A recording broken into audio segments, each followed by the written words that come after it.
Fala 65, paz do Senhor para você que está assistindo, que está vendo esse vídeo. Estamos aqui novamente. Agora eu estou com outras duas presenças ilustres aqui.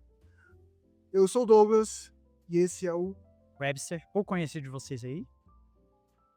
também um homem de poucas palavras. E estamos aqui com talvez um dos homens mais bonitos do setor 65 hoje. Pastor Idail Cosme. Você não achou que eu tava falando de você, não? Achei. Ser bem sincero. Tá vendo, pastor? Tá muito pra frente. Estamos aqui com uns homens. Não que esteja falando isso para todos os convidados, Webster. Não estou falando isso para todos os convidados. Mas de fato, o pastor Idaí hoje está bonito. Tem presença. Então estamos aqui e queremos saudar com a paz do Senhor, pastor Idail Costa. Salva de palmas. Pastor, pode te apresentar, dar um oi pro pessoal aí. Prazer 65, né? Prazer 65, estamos aqui. Uma alegria, primeiro por me permitir o Senhor uma vez mais retornar a esta casa de oração e estar debaixo da cobertura do pastoreio de Pastor Dário. É para mim uma imensa alegria. Obrigado pela oportunidade de partilha, né, desse tempo espiritual aqui com vocês. Glória a Deus. Pastor, sei que o tempo do senhor é corrido, e aí eu já quero começar fazendo uma pergunta que eu sou curioso, acredito que muitas pessoas também são, lógico, e a gente quer saber, pastor, como que o senhor iniciou a fé e como que o senhor começou a pregar. Essa é a nossa curiosidade. A primeira pergunta. É um tema muito amplo, né? Até porque a minha iniciação de vida cristã, eu já venho de família cristã, né? E desde de cedo fui introduzido a esse ambiente espiritual. Mamãe dirigente do círculo de oração e me levou. A minha carreira mesmo era para ser jogador de futsal e eu era jogador de futsal, eu tinha um contrato até, recebendo salário, mas aí por uma intervenção, creio, temporal de Deus, eu quebrei a minha clavícula, e aí o meu contrato foi suspenso, minha mãe levou para o círculo de oração, e eu fui sendo introduzido dentro desse universo espiritual, né? Então, para mim, desde pequeno, literalmente o texto bíblico se cumpriu na minha vida, que é instruir o menino no caminho, né? Então, minha família, meu pai sempre foram presentes, me introduziram a essa dinâmica espiritual, né? Então, desde lá, envolto com líderes. Na época não tinha grupo de adolescentes, era jovens, então saía das crianças, já ia direto no grupo de jovens. E eu fui introduzido isso desde muito cedo, né? Na oração, a gente tinha muitas dinâmicas espirituais, eu fui me envolvendo e hoje não consigo nem medir por onde comecei, nem por onde estou indo, mas creio ser um caminho de Deus, né? Estamos aqui. Pastor, a clavícula já tá melhor? Porque o meu time de futsal tá precisando de uma ala, se o senhor quiser jogar lá pra gente. Ah, isso aí. Não? De vez em quando o espírito birubiru pega aqui. Ok. Brincadeiras à parte, pastor. É uma honra estar com o senhor aqui hoje. O senhor, particularmente, pregou muito, foi muito usado por Deus aqui hoje. Primeiro dia de Aviva. E foi muito bom. Eu tô com um problema, pastor. Sabe o que é? É que quando terminou o culto, eu lembrei que o próximo dia vai ser amanhã, 6 horas, e vai demorar muito. E eu tô ansioso. Pastor, isso eu estou ansioso pelo próximo dia, por amanhã. E eu queria saber algo aqui que é o seguinte: qual é o seu conselho para a juventude, para os adolescentes? Porque hoje a gente vive numa juventude em que tudo é pro agora, tudo é ansiedade, tudo é esse tempo, tudo tem que ser do meu jeito agora, nesse instante. E a gente vê, por exemplo, Eclesiastes 6 falando que tudo tem o seu tempo. E você até mesmo, a gente está sendo um pouquinho até mesmo do tema da pregação, mas qual é o conselho que você dá para essa juventude? A gente também está falando muito para o público jovem aqui. O que você tem a dizer para eles? Primeiro assim, nós estamos diante de um tempo, acho que precisamos trazer uma cosmovisão. Então você tem uma primeira realidade que é as relações líquidas, né? Disse já o sociólogo Zygmunt Bauman, nós estamos num tempo líquido, tudo é para ontem, tudo é imediatismo. E isso, com a presença da internet e com acesso de velocidades de informações, tudo ficou para ontem, tudo ficou para agora, tudo, se você acessar, por exemplo, um youtuber da vida, eles colocam entre o que você quer ver, eles colocam lá uma propaganda de marketing num curto espaço de tempo, uma capacidade de prender a tua atenção ou de dentro de um delay, dentro de um time, de trazer prender a sua atenção com uma informação rápida num curto espaço de tempo. Então nós temos hoje um volume muito grande de informações que estão sendo nos dadas. E esse é um problema, né? Nós estamos vivendo hoje um ápice muito grande de ansiedade que está na sociedade de forma geral. E a Bíblia diz que é tudo um tempo determinado, mas esse tempo bíblico não conversa com esse tempo que nós estamos. O tempo bíblico tem a ver com uma outra dinâmica, da compreensão da transitoriedade, tempo de chorar, tempo de sorrir. Então é não se prender dentro de alguns estágios da vida tão somente. Mas esse tempo é um tempo produzido pelo homem. O tempo espiritual é um tempo de lecto, né? Lecto divino, um tempo de paciência. Você não pode produzir espiritualidade com celeridade, você tem que produzir espiritualidade com quietude. Espiritualidade é lugar de devoção, de entrega, de disciplina, é tempo com qualidade. E isso é o que nos aplica na lectio divina. Ter essa quietude para que você desenvolva. Você, quando nasce, não come um alimento tão sólido, você mata a criança. Então se dá leite, desenvolve, dá um alimento mais sólido, desenvolve um pouco mais, você começa a ter uma composição alimentar.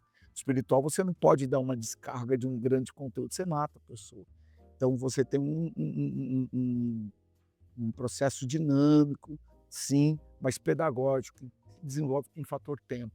Então, a espiritualidade é um modo de você caminhar, não é um estralar de dedo, não. É desenvolvimento. Maravilha, pastor. Agora entrando um pouco na pregação. O senhor acabou citando agora Eclesiastes 3, já aproveitando aí, o senhor falou que há tempo de chorar, há tempo de sorrir. E hoje a gente chorou bastante no culto pela palavra que foi pregada, os louvores que foram entoados.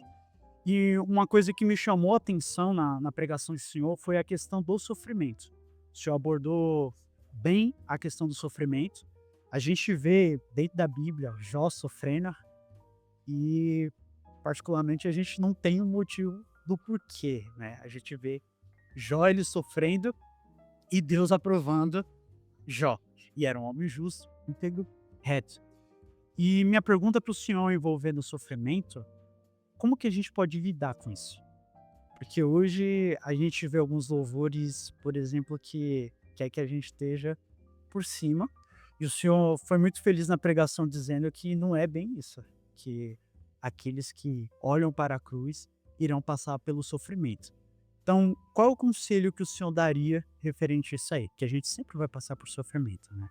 O que o senhor acha referente a esse assunto? Primeiro assim, você tem no mínimo três eixos acerca do sofrimento. Sofrimento natural, todos nós passamos. Tem a graça comum, a graça especial. Essa comum, o sol está para todos. Como também a labuta, batalhas, conquistas da vida, e é para todos, seja cristão ou não. A gente pensa que, sendo cristão, nós temos alguns privilégios, né?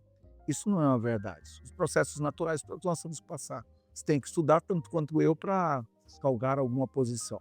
Então, assim, o sofrimento ele é inerente à nossa condição humana, primeira coisa. Agora, se tem sofrimentos que você pode, de certa forma, evitá-los. Então, existe algo que é permitido por Deus, que tem aí uma finalidade posterior, mas existe o sofrimento causídico, aquele que eu promovo. Eu sei que é errado, mas eu estou produzindo isso e tem-se as consequências em torno disso, né? O sofrimento a partir da cruz, ele é por conta desta relação com Cristo. Então, Cristo veio, desenvolveu e atingiu a sua maturidade. Mas por conta da causa, por conta da sua missão, do seu ministério terreno, que foi também não simplesmente trazer os projetos de Deus aos homens, ele passou por sofrimento por conta de uma causa, a causa do evangelho. Então a causa do evangelho, ela gera por si só um embate, um sofrimento.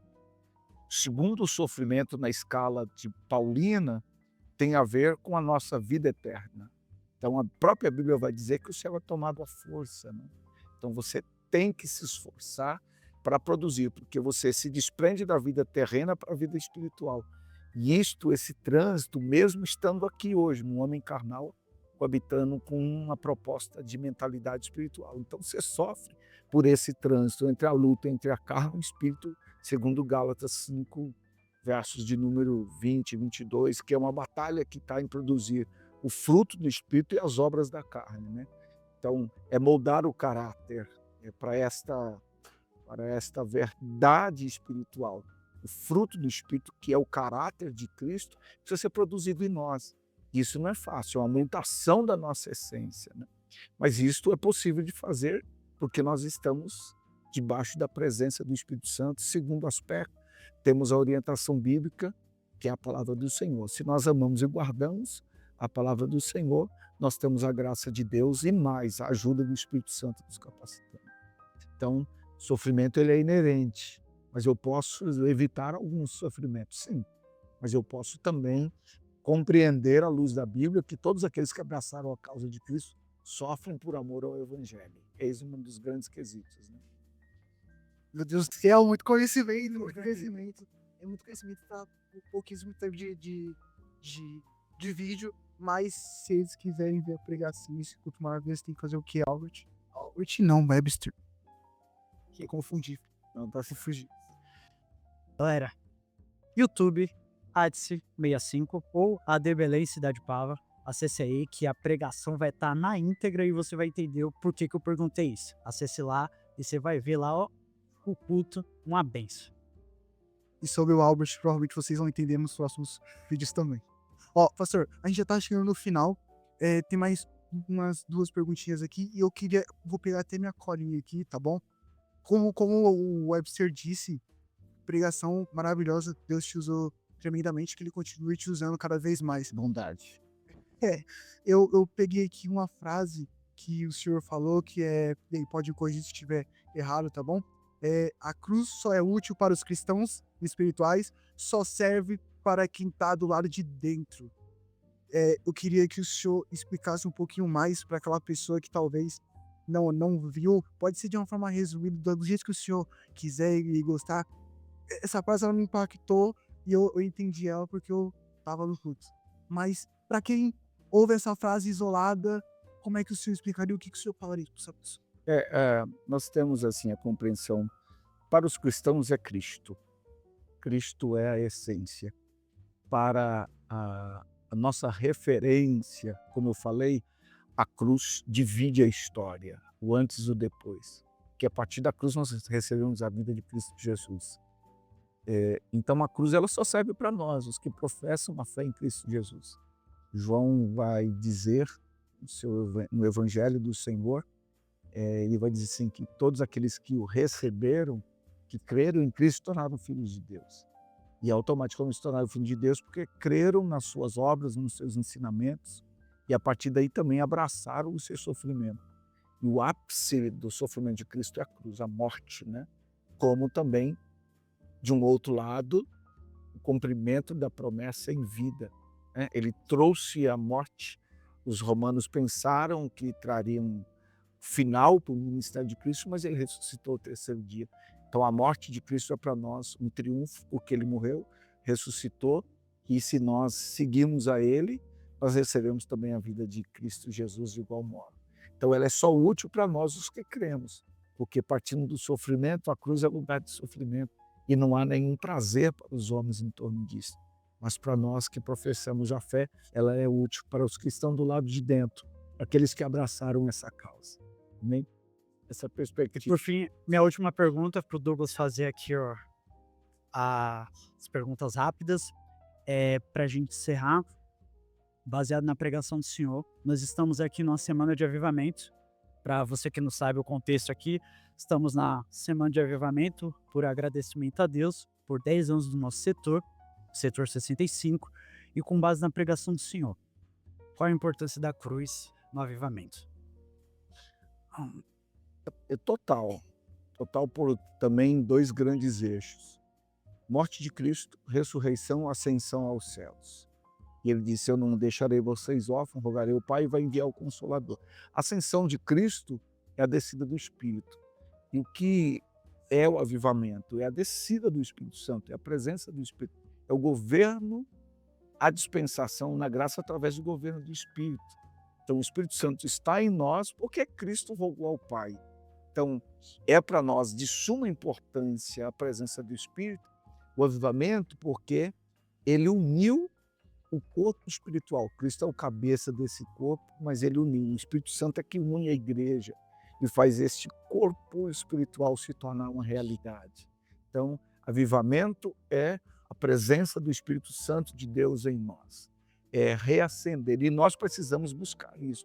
Então, reavivamento, por exemplo, é reacender a chama, é buscar a presença do Espírito Santo, é ter a presença do Espírito Santo em nossas vidas. Então, isso é feito de uma forma muito cotidiana, dioturnamente. Buscar-me-eis, assim diz o texto, e me achareis quando me buscardes de todo o vosso coração. Segundo o eixo, buscar, meditarei na tua lei de dia e de noite.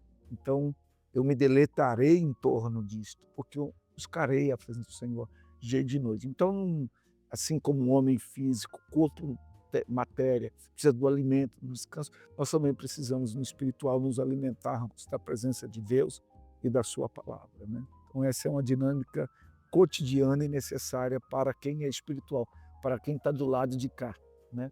Quem não está do lado de cá não entende isso. Só abrir um parênteses aqui. O produção, marca para ele voltar aqui para fazer um 6 horas. Tá? Muito conteúdo. A gente faz um de 6 horas, aí para o senhor almoçar, aí volta com mais 6 horas. Tipo podcast assim, ininterrupto. Vou ter que rever ele, Tá vendo? que é muita coisa. Tá vendo? Não dá. Aí. Fecha parênteses. Ó, agora a gente vai fazer um bate-bola, um jogo rápido. Edição, não sei qual é o nome que vocês vão dar pra isso, mas façam uma thumb bem legal, uma vinheta bem legal e um nome bem legal também, pra chamar atenção. É o ADC, né? Tem que a produção se vira lá. É isso aí. A minha função é só perguntar, é só te colocar straight, é isso.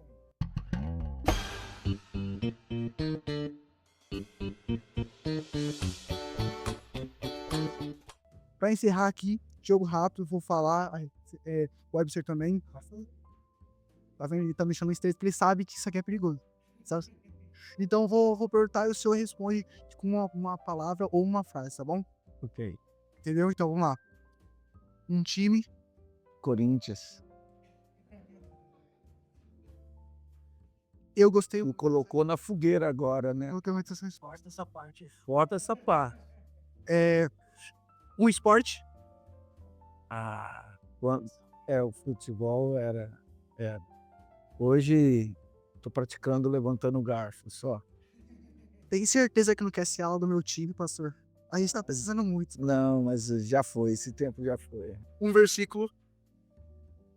A Bíblia é completa e quando você se torna estudioso da Bíblia, você vê ela como um enredo pleno. Então não dá nem para ser um bate-bola aqui não, ela é plena. Eu vou dizer a lei do Senhor, toda a lei do Senhor, ela é plena. Caramba, o Webster, ele é muito bom, ele coloca nas enrascas e sai. Como você consegue? Ó, senhor, agora, vamos lá, esse você não vai conseguir sair. Eu falei que é jogado, mas esse aqui eu vou até quebrar a minha própria regra que eu criei. Me dê os 3 livros que mais te influenciaram, fora a Bíblia. Não pode colocar. Aí você mexeu comigo. Eu quero colocar no estreito, não tem jeito. Eu sou bibliófilo, né? Eu sou leitor.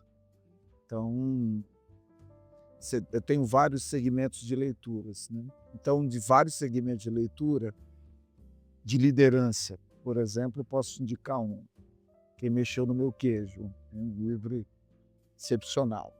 Outro de liderança, o Perfil de 3 Reis, do nosso lado cristão, excepcional. Se formos para secular,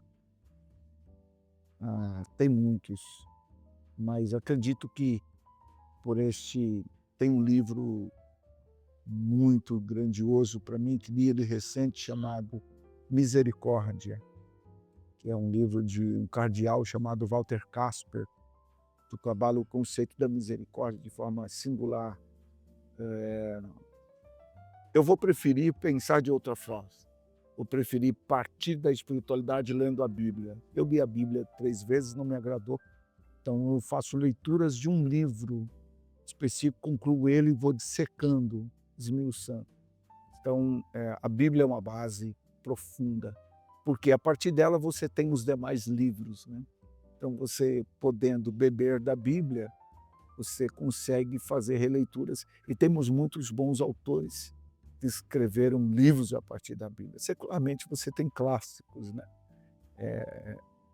Profundos, que você não pode passar na história sem lê-los, né?